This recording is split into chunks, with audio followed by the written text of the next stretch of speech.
Nós estamos aí numa sequência de 4 selos que são abertos, e em cada selo um cavalo se revela. Falamos do cavalo, do cavaleiro branco, que representa o anticristo, do cavalo e do cavaleiro vermelho, que representa a guerra. E hoje vamos falar do cavalo e do cavaleiro preto, que simboliza a fome. E o texto de Apocalipse 6, capítulo 6, do 5 ao 6, do versículo, diz: E havendo aberto o terceiro selo, ouvi dizer o terceiro animal: Vem e vê.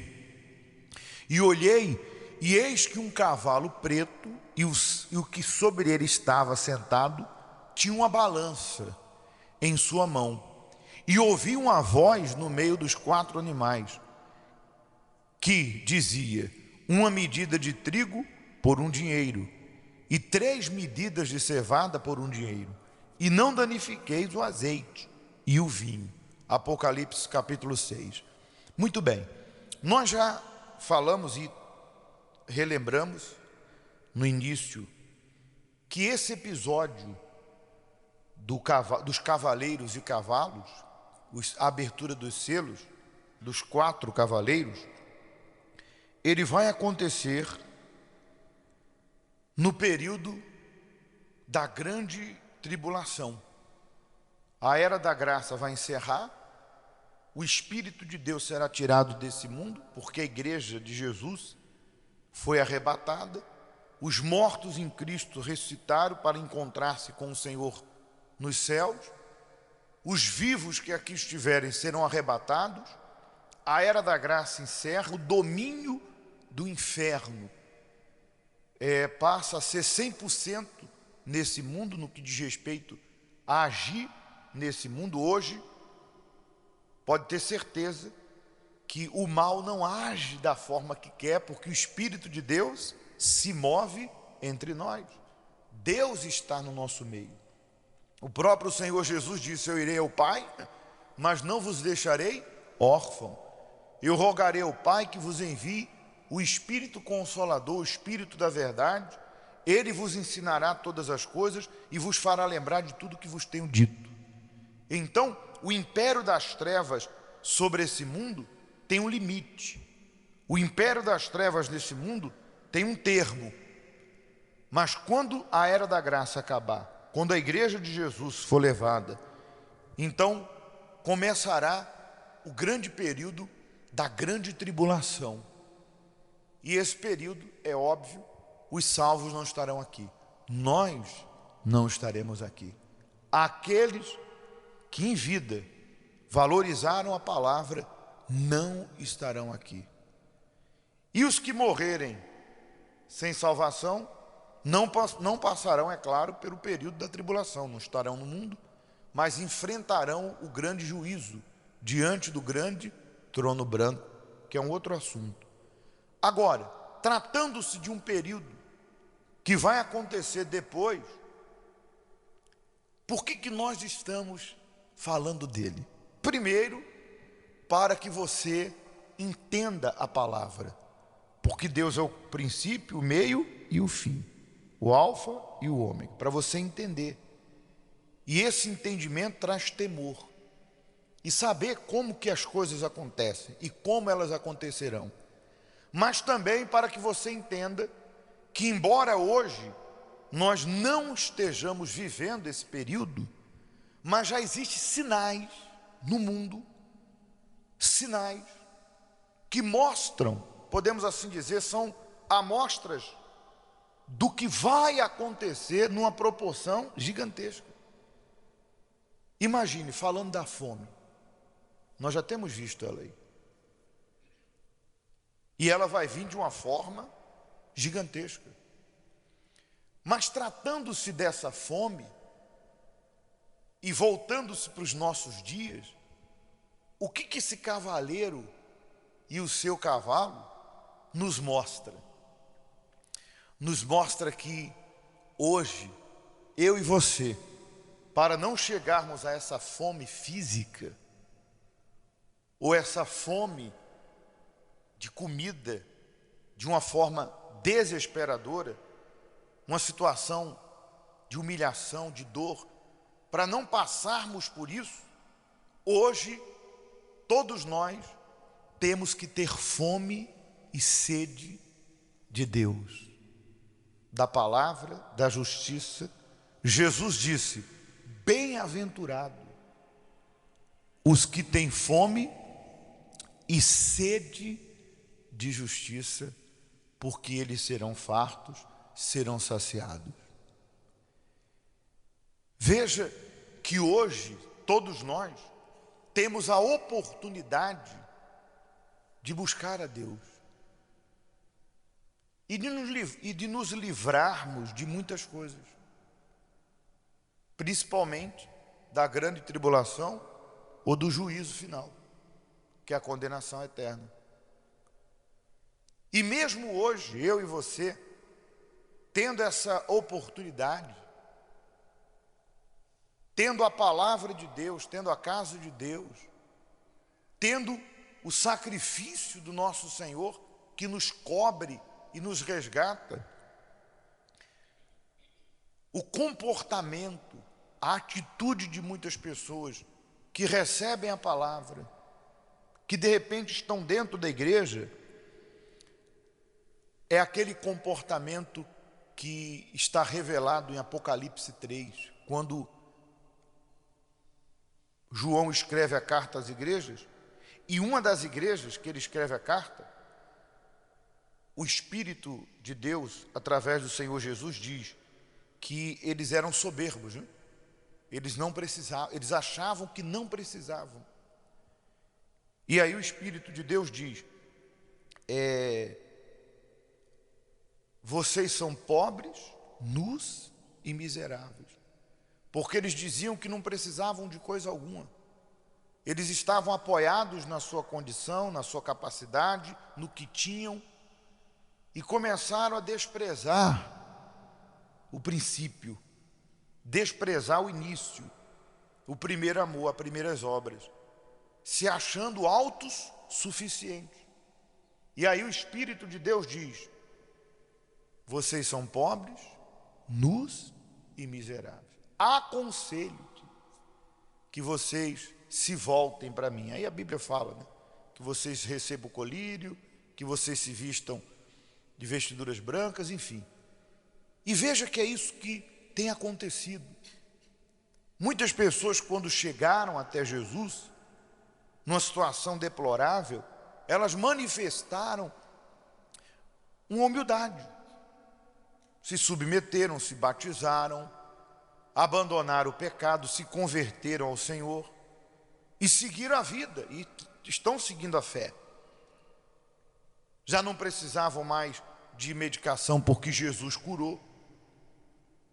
Prosperaram, já não passavam mais necessidade, agora tem uma vida melhor, tem um emprego, tem uma casa, tem uma condição melhor. Já não estão mais atormentadas emocionalmente, psicologicamente. Hoje tem equilíbrio, porque a palavra de Deus lhe deu esse equilíbrio.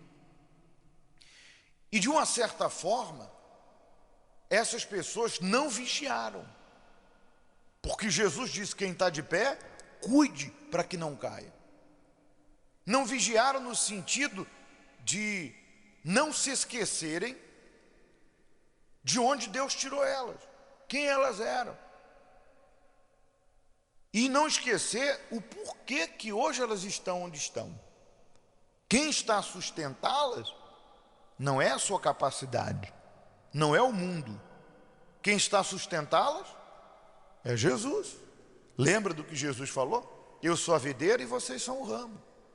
Todo ramo que estiver em mim, esse dá muito fruto, porque sem mim nada podereis fazer. Infelizmente, alguns, ao longo da sua caminhada, da sua vida, vão revelando que não precisam mais desse pão, desse alimento. Começam a enjoar. Já viu aquela pessoa que diz: não aguento mais comer isso. Não quero mais isso não. Começam a enjoar. Lembra do que Jesus falou? Jesus falou assim: eu sou o pão, disse Jesus. Jesus disse: eu sou o pão da vida. Aquele que vem a mim não terá fome, e quem crê em mim nunca terá sede.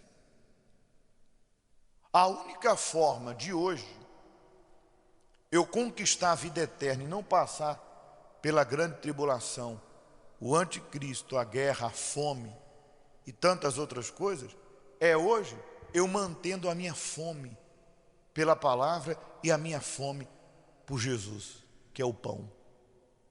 Mas infelizmente, alguns não têm mais fome. Acham que não precisam mais. Enjoaram do pão. E é claro, é óbvio, que nós não declaramos isso com palavras, mas declaramos isso com atitudes, porque a atitude fala mais do que palavras. Lembra daqueles 2 filhos que o Senhor disse: hoje você vai no campo me ajudar? Não, não vou não. E o outro disse: eu vou. O que disse que ia, não foi. E o que disse que não ia, foi. Então você pode dizer que não. Eu não abandonei a minha crença, o meu primeiro amor. Eu não abandonei o princípio. Eu não estou rejeitando esse alimento. De repente você diz. Só ouça, por favor. Mas a sua atitude, a nossa atitude, mostra o contrário. Ou pode mostrar o contrário. Por isso que aqui no livro de Amós, o título diz: fome da palavra de Deus. Eis que vem dias, diz o Senhor Deus, em que enviarei fome sobre a terra, não fome de pão, nem de água, mas de ouvir as palavras do Senhor.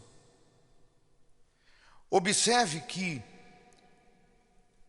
hoje existem lugares no mundo que as pessoas, elas recebem a palavra com uma sede tremenda. Por quê? Porque existem lugares no mundo em que o evangelho e a palavra de Jesus é proibida de ser pregado. A Bíblia é o quê?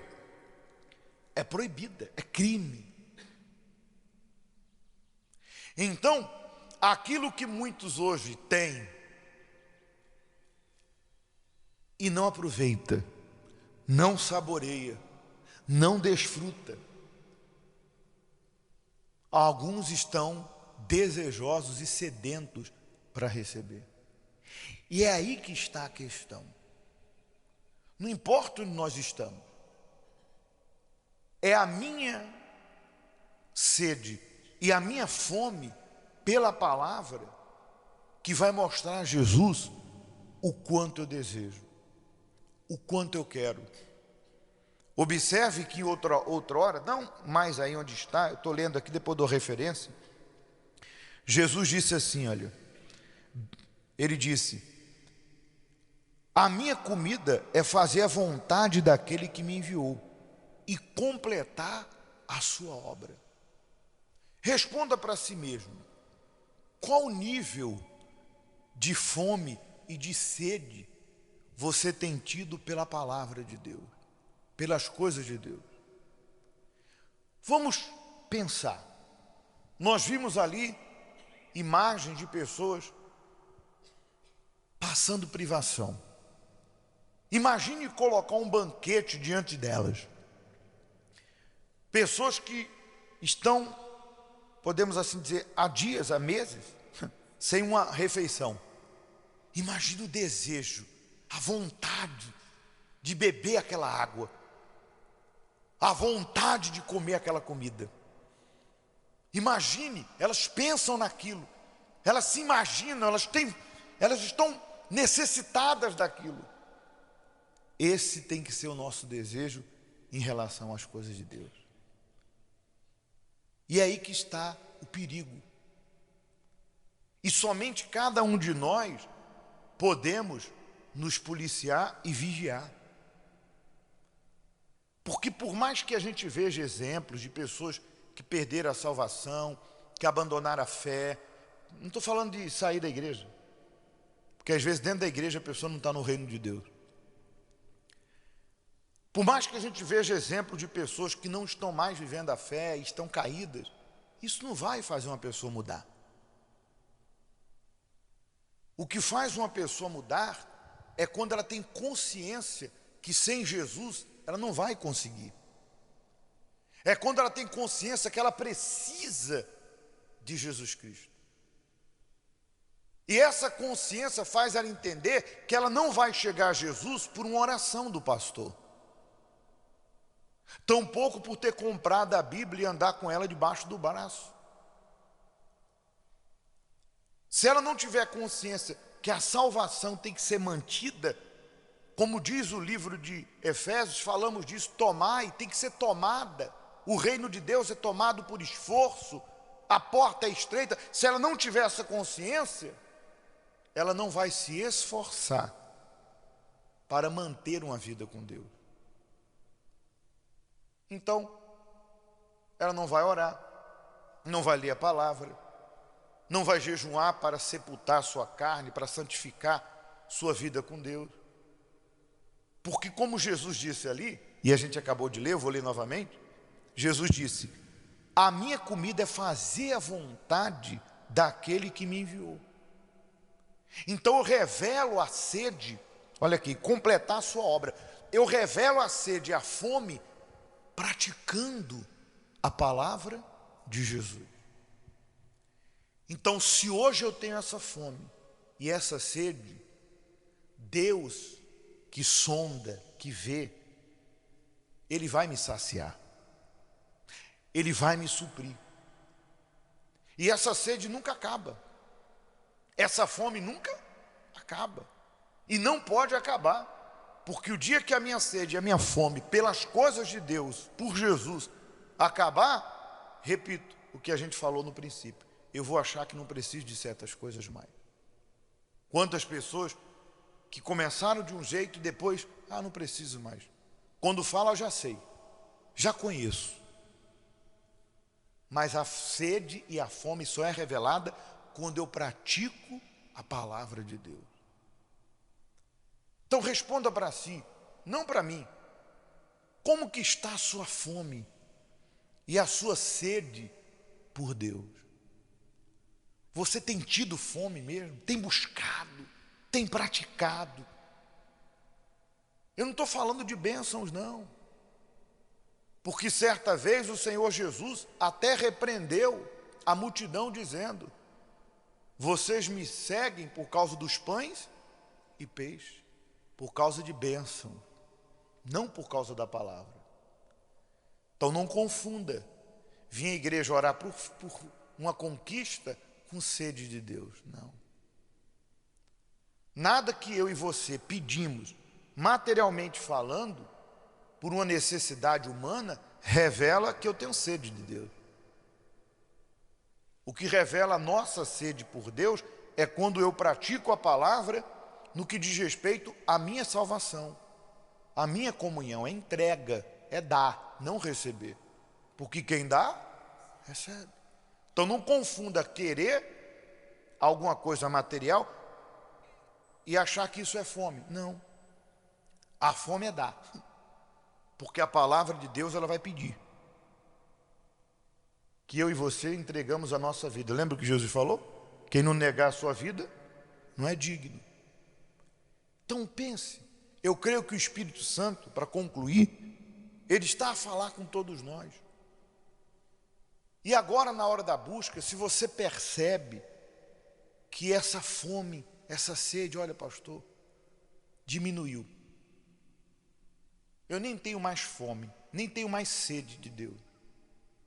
Nem tenho mais vontade das coisas de Deus, de vir à igreja, de ler a palavra, de buscar, de falar com Deus. Eu preciso voltar ao primeiro amor, às primeiras obras. Eu preciso de um avivamento.